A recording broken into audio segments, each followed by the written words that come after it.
இதயம் நாவல் யூடியூப் சேனலுக்கு உங்களை அன்புடன் வரவேற்பது உங்கள் ஆர்ஜே சோபனா. இந்த ஒலி புத்தகம் உங்களுக்கு பிடித்திருந்தால் லைக் பண்ணுங்க, கமெண்ட் பண்ணுங்க, ஷேர் பண்ணுங்க. அப்படியே பெல் ஐகானை பிரஸ் பண்ணி சப்ஸ்கிரைப் பண்ணிக்கோங்க. வாங்க கதைக்குள்ள போகலாம். இது அருள்மொழி மணவாளனின் இறைவி. இறைவி அத்தியாயம் 16. மாசி மாதம் பிறந்தும் இன்னும் காலை குளிர் குறையவில்லை. 5:30 மணிக்கு தெருவே பனிமூட்டமாக காட்சி தந்தது. இப்பொழுதெல்லாம் காலையில் கொஞ்சம் வெளிச்சம் வந்த பிறகு செல்லம்மாதான் வாசல் தெளித்து கோலம் போடுவது. இன்று காலை கோவிலில் நக்ஷத்ரா திருமணம் என்பதால் 4 மணிக்கெல்லாம் எழுந்து விட்டார் செல்லம்மா. இன்று சமையல் இல்லை. ஆகையால் பால் மட்டும் காய்த்துவிட்டு அனைவருக்கும் குளிப்பதற்கு வெந்நீர் வைத்துவிட்டு நக்ஷத்ராவை எழுப்பினார். இன்னும் கொஞ்ச நேரம் தூங்குறேமா என்ற நக்ஷத்ராவை, இன்று 6 மணிக்கு கோயிலுக்கு போக வேண்டும் அல்லவா என்று சீக்கிரம் எழுந்திரு என்றார். ஆமா என்று சோம்பலாக எழுந்து பிள்ளைகளையும் எழுப்பி அனைவரும் குளித்து உடை மாற்றி கிளம்ப 5:45 ஆகிவிட்டது. அனைவரும் கிளம்பி வெளியே வர அவர்கள் எதிரில் ஒரு கார் வந்து நின்றது. மேடம், உங்களை துருவேந்திர சார் அழைச்சிட்டு வர சொன்னாரு என்றார் டிரைவர்.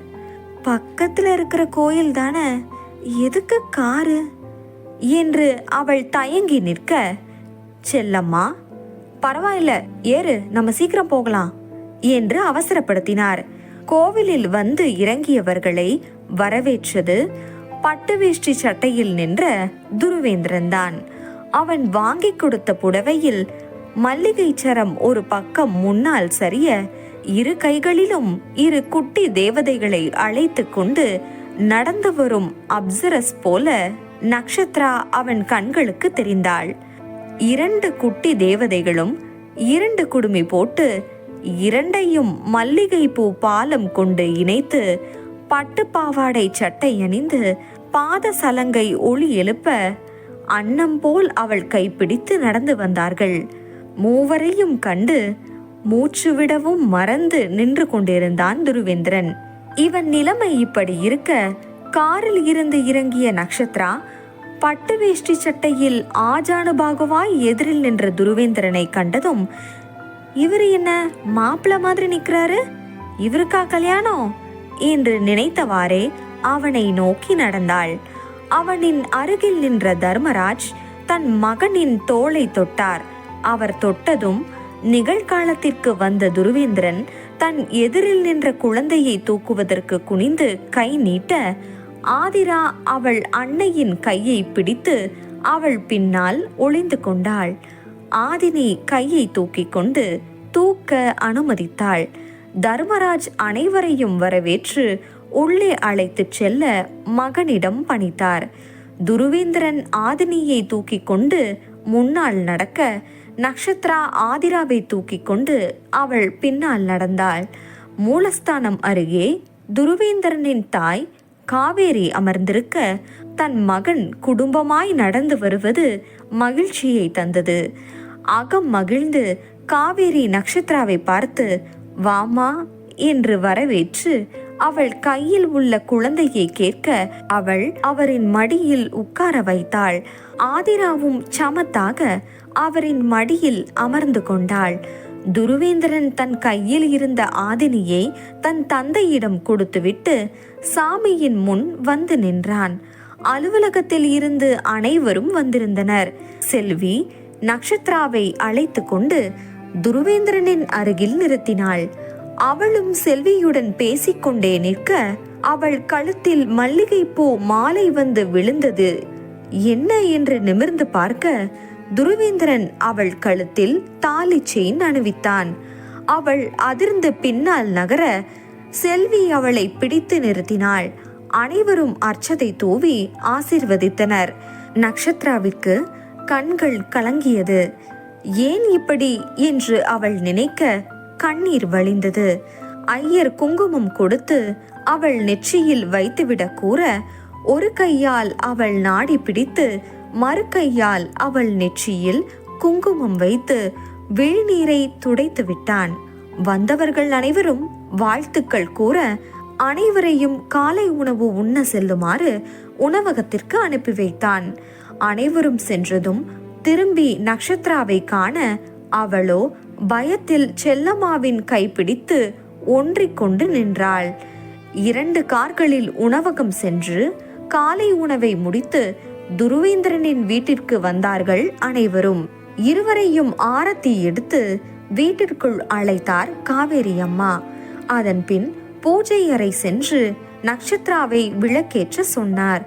இருவரையும் அமர வைத்து பாலும் பழமும் கொடுத்தார். நக்ஷத்ரா அவன் தாலி கட்டியதில் அதிர்ந்து அமைதியானதுதான்.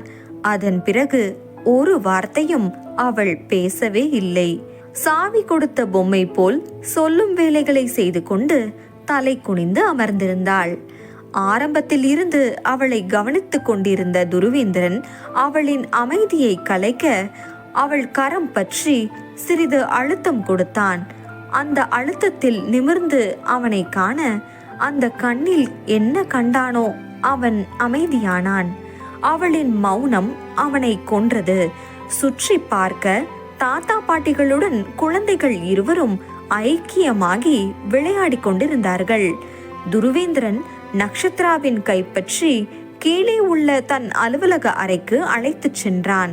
அங்கு இருந்த நாற்காலியில் அவளை அமர வைத்து அவளின் எதிரே அமர்ந்து தன் கைகளுக்குள் அவள் கைகளை வைத்து கொண்டே நக்ஷத்ரா என்றான். அவள் நிமிர்ந்து அவனை காண ப்ளீஸ் என்னை மன்னிச்சிடு என்றான். எதுக்கு என்று அவள் மௌனமாக பார்க்க எல்லாத்துக்கும் என்றான் சத்தமாக. அதில் அவள் வியப்படைய அவளின் வியந்த முகம் பார்த்து ஐ லவ் யூ என்று கூறினான். அவள் கைகளில் முத்தமிட்டான். அவனின் இந்த திடீர் முத்தம் அவள் உயிரின் உள்வரை சென்று சிறு நடுக்கத்தை ஏற்படுத்தியது. சில்லிட்ட அவள் கைகளில் நடுக்கத்தை உணர்ந்தவன் மெதுவாய் அவள் கைகளை சிறிது அழுத்தி தைரியத்தை ஏற்படுத்தினான். ஒரு வார்த்தையும் பேசாமல் மௌனமாய் அமர்ந்திருந்த அவளிடம் என் முதல் காதல் நீ என்று கூறிவிட்டு தன் காதலையும் தன் காதலை உணர்ந்த விதத்தையும் சொன்னான். அவள் இல்லாமல் வாழ முடியாது என்பதையும் அவளுக்கு உணர்த்தினான். அனைத்தையும் கேட்டு உங்களுக்கு நான் தகுதியானவ இல்லை என்று தன் மௌனம் கலைத்தாள். ஏன் என்று அவன் ஒற்றை புருவம் உயர்த்தி கேட்க எனக்கு ஏற்கனவே 2 பிள்ளைங்க இருக்காங்க, இப்போ வயிற்றுல 1 என்று தலை குனிந்தாள். 2லையும் உன்னோட தவறு எதுவுமே இல்லையே, அப்புறம் தகுதின்னு பார்த்தா நான் உனக்கு தகுதியானவனான்னு கேட்டா அதுவே சந்தேகம்தான் என்றான் துருவேந்திரன். ஏன் அப்படி சொல்றீங்க என்று நக்ஷத்ரா கேட்க என்ன மன்னிப்பியா என்றான். அவள் குழப்பமாக அவனை நோக்க என்ன மன்னிச்சு ஏத்துப்பியா என்றான் மீண்டும். அவனின் முகத்தில் இருந்த ஏக்கம் அவளுள் ஏதோ செய்து அவள் சரி என்று தலையாட்டினாள். அவளின் இந்த தலையாட்டலே அவனுக்கு பெரும் நிம்மதியை தந்தது. என்னுடைய முதல் காதல் நீ, அதுல கொஞ்சம் கூட சந்தேகமே இல்லை. ஆனா என்னோட முதல் மனைவி நீ கிடையாது என்றான் அமைதியாக. அவரின் முதல் மனைவி நான் இல்லையா? அப்படின்னா அவருக்கு ஏற்கனவே திருமணம் முடிந்து விட்டதா என்று நினைக்கும் பொழுதே அவளுள் ஏதோ உடைவது போல் இருந்தது. அவளின் கண்களில் இருந்து கண்ணீர் வழிந்தது. இனி என்ன ஆகும்? பொறுத்திருந்து பார்க்கலாம்.